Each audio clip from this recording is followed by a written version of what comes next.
Bismillahirrahmanirrahim. Assalamualaikum warahmatullahi wabarakatuh. Waalaikumsalam warahmatullahi wabarakatuh. Waalaikumsalam warahmatullahi wabarakatuh.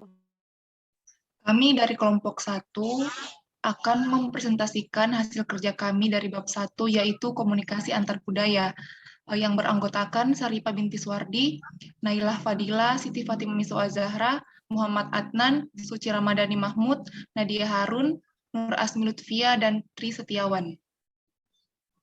Untuk materi pertama, saya persilahkan kepada Nadia untuk menjelaskan. Baik, kepada astagfirullahaladzim. Jangan dulu.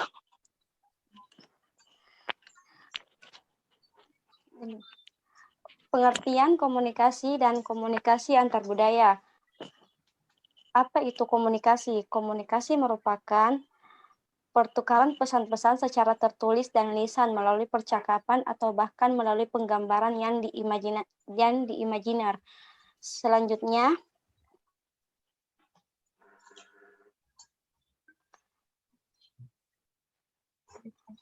baik yang akan baca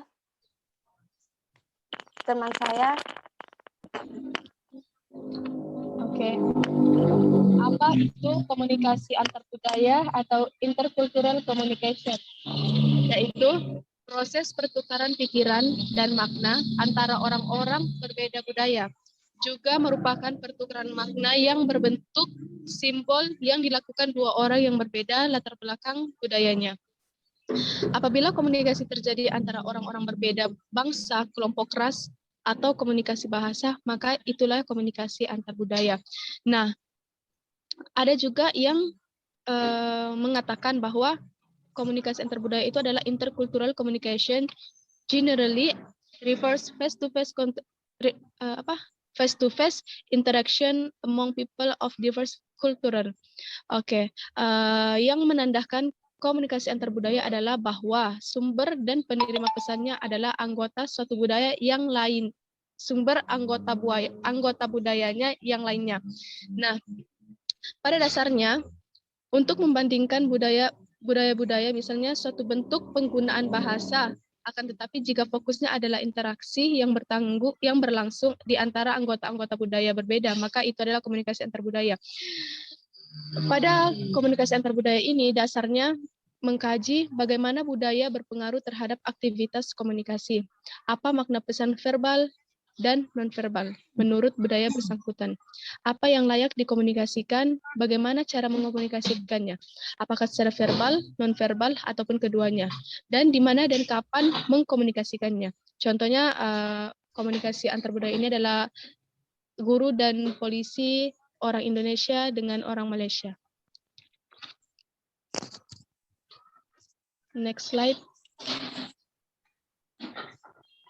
Jenis atau model komunikasi. Yang pertama adalah komunikasi internasional. International communication yaitu proses komunikasi antara bangsa dan negara. Yang kedua, komunikasi antar ras. Interage communication yaitu suatu komunikasi yang terjadi apabila sumber dan komunikan berbeda ras. Yang ketiga, komunikasi antar etnis, interracial communication, yaitu berkaitan dengan keadaan sumber komunikannya, sama ras atau suku bangsa tetapi berbeda asal etnis dan latar belakangnya. Selanjutnya akan dibacakan oleh saudara Nur Asmi Lutfia. Dipersilakan. Contoh komunikasi internasional. Berbagai kunjungan kenegaraan dan keikutsertaan dalam konferensi internasional merupakan bagian dari perspektif diplomatik komunikasi internasional. Contoh konkretnya termasuk komunikasi antar pejabat tinggi satu negara dengan negara lain dalam lobi, forum tukar pikiran, persidangan, perundingan, dan sebagainya untuk menggalang dukungan terhadap suatu resolusi di PBB. Contoh lainnya adalah kontak-kontak untuk menginformasikan hal-hal yang sesungguhnya terjadi mengenai stabilitas sosial politik untuk mengembangkan suatu kerjasama internasional dan mendorong masuknya investasi asing ke sebuah negara.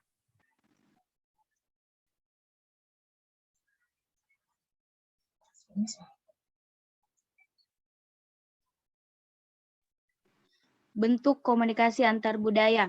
Joseph De Vito. 1. Komunikasi antara kelompok agama yang berbeda. 2. Komunikasi antara subkultural yang berbeda. 3. Komunikasi antara suatu subkultural dan kultural yang dominan. 4. Komunikasi antara jenis kelamin yang berbeda. Dan terakhir, dengan demikian kita dihadapkan kepada masalah-masalah penyandian pesan dalam komunikasi antar budaya. Suatu pesan disandi dalam suatu budaya dan harus disandi pula secara lintas budaya dengan budaya lainnya.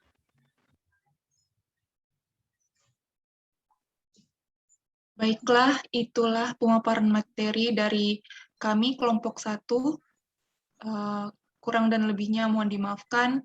Wassalamualaikum warahmatullahi wabarakatuh. Waalaikumsalam Waalaikumsalam warahmatullahi wabarakatuh. Pada teman-teman sekalian untuk mengajukan pertanyaan.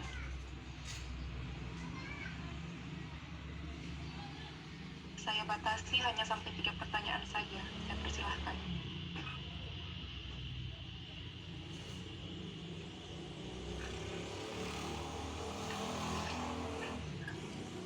Silakan bertanya ya.